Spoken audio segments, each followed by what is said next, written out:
Mind Hacks from Psychology is a digital media organization that raises mental health awareness by presenting psychological topics in a digestible and relatable manner. Please share our content with those who need it. Hey, pull up a chair. You know that moment when you realize the person you're with, or just got out of, is basically a carbon copy of the last one?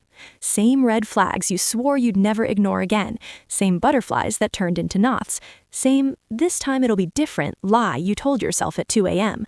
And you sit there thinking, what the hell is wrong with me? Why do I keep picking the same kind of wrong? Yeah, I've asked myself that question in the mirror more times than I care to count. And if you're watching this right now, feeling that familiar ache in your chest, you're not alone. You're not broken. You're not cursed. You're just following a pattern your brain learned a long time ago. Welcome to episode 3 of Mind Hacks from Psychology. Today, we're going gentle but honest, why you keep attracting and staying with the wrong people, and how to finally interrupt that cycle without beating yourself up.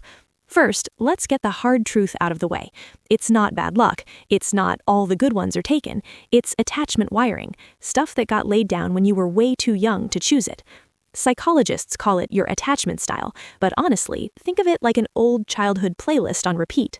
If early caregivers were inconsistent, sometimes warm, sometimes distant, sometimes angry, your nervous system learned love is unpredictable. I have to work hard to keep it.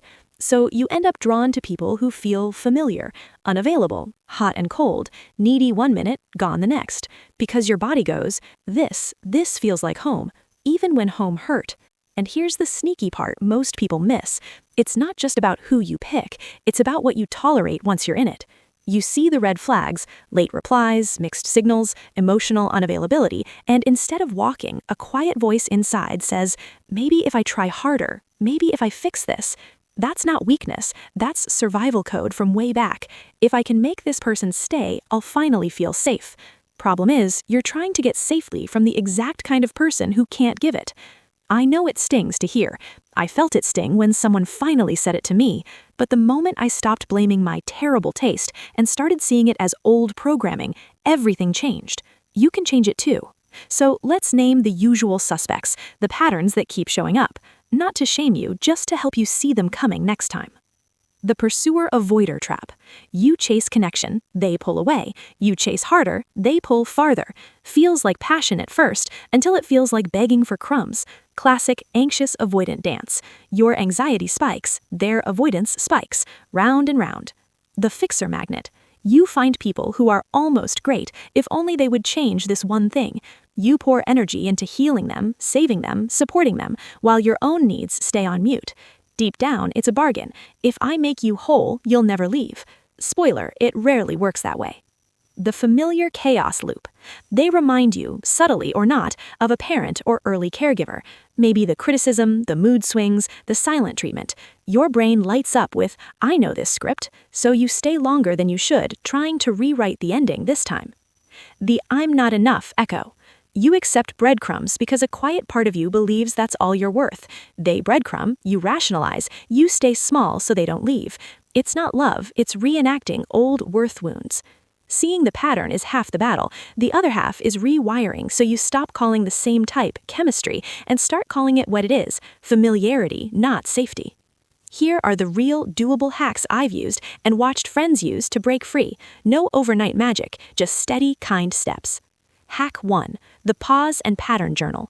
After a date or when feelings get intense, pause and ask 3 questions.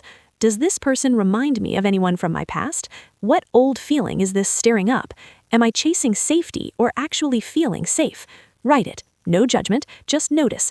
Over time, the patterns jump off the page. Hack 2. The red flag checklist. Make it boring. Write your non-negotiables before you get feelings, not cute traits, actual deal breakers, consistent communication, emotional availability, respect for boundaries. Keep it on your phone. Read it when butterflies start. Butterflies lie sometimes. Facts don't. Hack 3. The mirror test. Before investing more, ask, would I want my best friend dating this person? If the answer is hell no, listen to that. We're kinder to our friends than ourselves. Borrow that kindness. Hack 4. Slow the pace on purpose. Delay physical intimacy. Delay define the relationship talks. Give the nervous system time to feel safety without hormones clouding it. Real availability shows up in boring consistency, not fireworks. Hack 5. Heal the worth wound first. This one's the deepest. Daily micro practice. Look in mirror, say one kind thing that's true. I showed up today. I tried. I'm learning.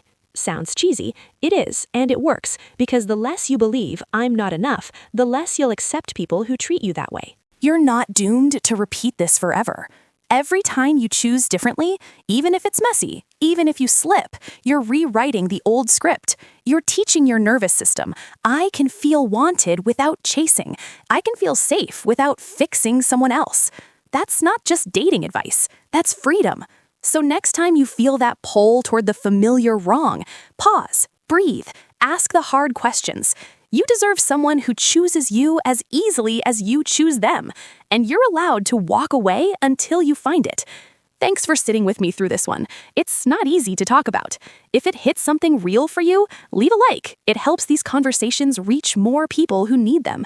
Subscribe if you want more honest mind hacks every week. Comment one thing. What's one red flag you've ignored before? Or one pattern you're ready to break? No shame here, just truth.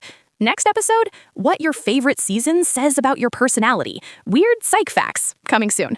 Until then, be gentle with yourself. You've already taken the hardest step by watching this. See you next time.